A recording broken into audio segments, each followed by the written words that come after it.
A história do design. Antes do design, surgiu o artesanato, que se caracterizava por um processo de produção manual em que resultam produtos semelhantes, mas não iguais entre si. Pode ser realizado também como uma atividade de lazer ou prazer, pelo faça você mesmo. Com o surgimento da máquina a vapor, o sistema de produção artesanal e manual dá lugar à produção mecânica, padronizada e serial, capaz de gerar produtos de qualidade homogênea. A economia da época e a sociedade se reorganizaram em função do desenvolvimento da indústria. Os produtos industrializados se caracterizam por um processo mecânico capaz de transformar a matéria-prima em um objeto utilitário automaticamente, quase ou sem intervenção humana. A criação da máquina a vapor consistiu em um processo que envolveu muitas pessoas. Em 1643, o físico evangelista Torricelli provou a existência da pressão atmosférica e do vácuo por meio de um teste científico. Esse teste consistia num tubo que era inserido em uma bacia com mercúrio e o mercúrio subia, que era empurrado pela pressão atmosférica. Aquele pedaço que sobra sem mercúrio é o vácuo.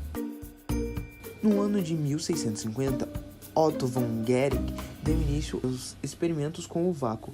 Ele criou uma bomba capaz de sugar progressivamente uma substância de dentro de um recipiente fechado. Seu teste consistia em dois hemisférios que ficavam unidos entre si pelo vácuo. Denis Papin, no ano de 1679, criou o que seria o pai da panela de pressão. O digester, ou marmita de Papin, era capaz de ferver alimentos rapidamente, pois nivelava a pressão pelo vapor d'água.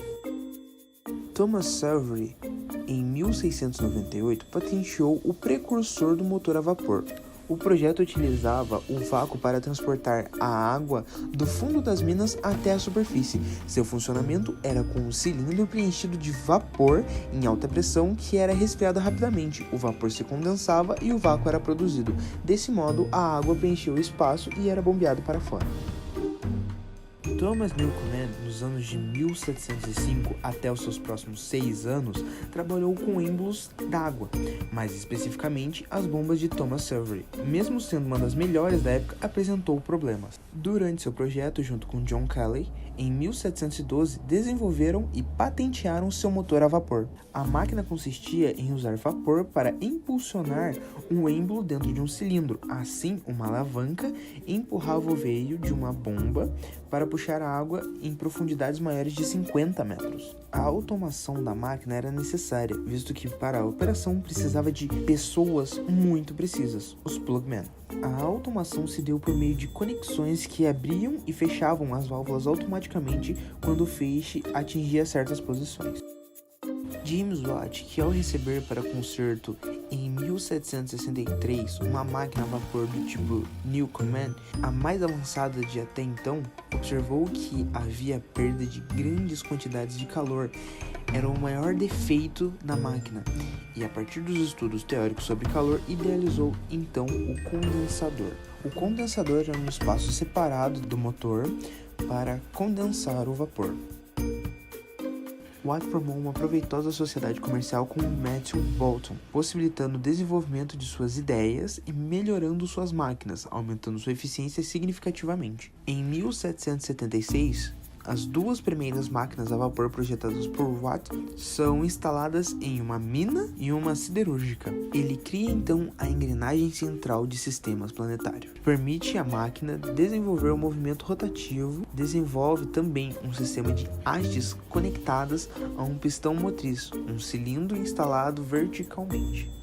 A Revolução Industrial significou um grande avanço no processo de produção de bens. O trabalho exclusivamente manual foi substituído pelo uso de máquinas, resultando na produção de maior quantidade de produtos em tempo menor. Além das máquinas, a manufatura passou a caracterizar-se pela utilização do trabalho em série e especializado. A atividade profissional de designer surgiu no século XVIII com a Revolução Industrial, a partir da divisão e especialização do trabalho. A função do designer era preparar as instruções para os outros trabalhadores, sendo assim, foi se instalando gradativamente. Muitas das primeiras pessoas que executavam as funções de um designer eram, na verdade, operários que foram promovidos por terem habilidades ou um certo tipo de experiência nessa etapa de produção. Com o tempo, a etapa de pensar em como algo iria ser feito foi se desenvolvendo, chegando ao ponto em que começou a haver concorrência entre empresas, e o projeto foi cada vez levando mais a sério, pois seria capaz de proporcionar mais lucro, inovação e qualidade aos produtos.